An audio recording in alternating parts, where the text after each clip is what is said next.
سلامات. الحب مش سجن، ولا العشرة حكم مؤبد. في ناس كتير حوالينا عايشين ميتين بيتنفسوا بس جوه العلاقات. كم مرة انت، ايوه انت، قلت لنفسك انا ما ينفعش اسيب العلاقة دي وامشي، انا هكمل بس عشان العيال، بس نسيت تسأل نفسك انا فين من كل ده؟ لو خايف تهد البيت وبتجبر نفسك تعيش جوه العلاقة، أو عايش جوه العلاقة وانت مضغوط وغصب عنك، ده اسمه في علم النفس الارتباط القهري أو الاعتماد العاطفي القهري. يعني انت عايش في العلاقة بس مش بمزاجك، غصب عنك، أو بمزاجك بس انت اللي ضاغط على نفسك. في الحالة دي الشخص بيكون عايش حالة من الصراع النفسي بين إحساسه بالذنب والقرار اللي المفروض ياخده صح تجاه نفسه. النتيجة بقى بتكون إيه؟ صراع داخلي، قلق، صعوبة في النوم، وانطفاء داخلي. والانطفاء الداخلي ده لوحده عايز له حلقات علشان نتكلم عنه. الغريب في الموضوع إن الشخص ده بيكون طول الوقت بيقنع نفسه إنه هو صح، أو إن القرار اللي واخده هو صح، أنا صح، أنا صح. لكن الحقيقة إنه ناسي نفسه خالص، هو تقريباً ميت أو ميت حرفياً. وفي أمثلة شعبية كتير بيستخدموها علشان يضغطوا على الشخص اللي جوه العلاقة دي علشان يفضل مكمل جواها، زي مثلاً العشرة ما تهونش اللي عليه قليل الأصل. طيب يعني عشان ما تبقاش قليل الأصل تموت بالبطيء جوه العلاقة؟ يعني لازم طرف ينطفي تماماً ويموت تماماً جوه العلاقة علشان ما يبقاش قليل الأصل؟ ومن الأفلام الشهيرة اللي اتكلمت على القصة دي بشكل واضح جداً فيلم مارج ستوري. الفيلم جاب قصة حياة زوجين كانوا عايشين في سعادة وهنا وتفاهم وكل حاجة تمام، وبعدين بسبب سوء الاتصال ومشاكل حصلت بينهم العلاقة بينهم اتدهورت. الحقيقة إن هم كملوا حياتهم عشان يحافظوا على الصورة الاجتماعية وعلشان خاطر ابنهم، وفضلوا مستمرين طول الفيلم هكذا لحد ما جابوهم في آخر الفيلم هم الاتنين حياتهم اتدمرت تماما بسبب إنهم عاشوا في حياة ما كانوش مرتاحين فيها علشان يحافظوا على الصورة الاجتماعية.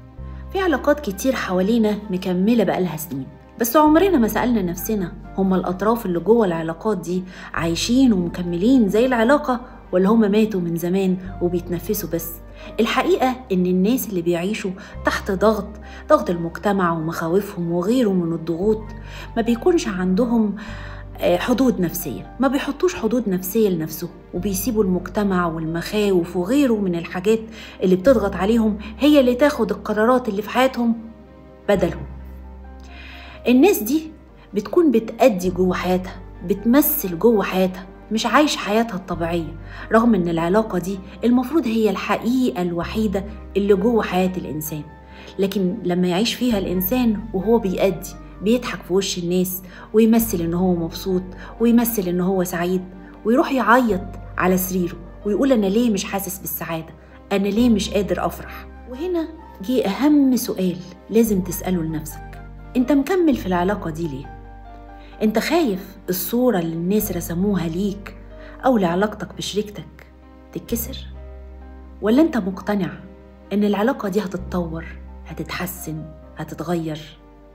لازم تجاوب على السؤال. طيب يا ستي، يعني نعمل ايه؟ خلاص احنا مكملين علشان لازم نكمل، نتصرف ازاي دلوقتي؟ الحل واحد: واجه نفسك. مش كل علاقة طويلة تساوي علاقة ناجحة. لازم تسأل نفسك سؤال واضح وصريح ومباشر: أنا مكمل عشان مقتنع ولا عشان خايف؟ ولازم تلاقي إجابة للسؤال. تاني حاجة: افصل بين العيال والعلاقة. عمر ما كان وجود أطفال سبب للاستمرار في علاقة مؤذية. كمان الأطفال أذكياء وبيفهموا وبيحسوا وبيعرفوا، ومحتاجين نموذج لعلاقة حب حقيقية علشان يفهموا العلاقات صح. ما ينفعش تبقوا عايشين معاهم في علاقة كل دقيقة ممكن تنهار وبتقولوا إيه إحنا بنحافظ على الصورة. عمر الأطفال ما كانت سبب لاستمرار علاقة مؤذية، وحط تحتها 100 خط. ثالث حاجة: راجع دوافعك. أنا مكمل في العلاقة دي علشان فيها أمل، عشان أنا هقدر أصلحها، علشان بكرة هيبقى أحسن، ولا العلاقة ما فيهاش أمل وأنا مكمل علشان خايف على صورتي، خايف من بابا وماما، خايف من كلام الناس، خايف من المجتمع، أو خايف من أي حاجة تانية.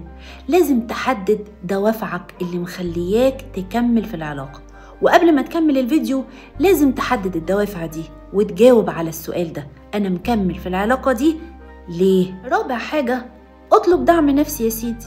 الجلسات النفسية، اللايف كوتش، المساعدة مش عيب، ومش لازم علشان تطلب دعم نفسي تكون مجنون وبتقطع في شعرك.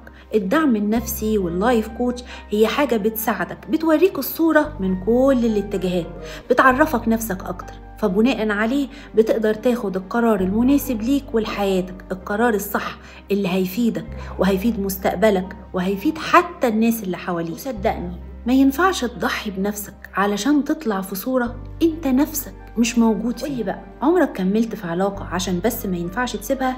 اكتب لي في الكومنتس. ولو كنت تعرف حد محتاج يسمع الكلام ده ابعت له الفيديو، ممكن يكون الفيديو ده هو خطوة النجاة الأولى بالنسبة له. أو شير الفيديو على صفحتك علشان تبقى شريك معايا في رحلة الوعي. وانتبه إن ملهاش إعادة، وخلي السعادة دايما عادة. سلام.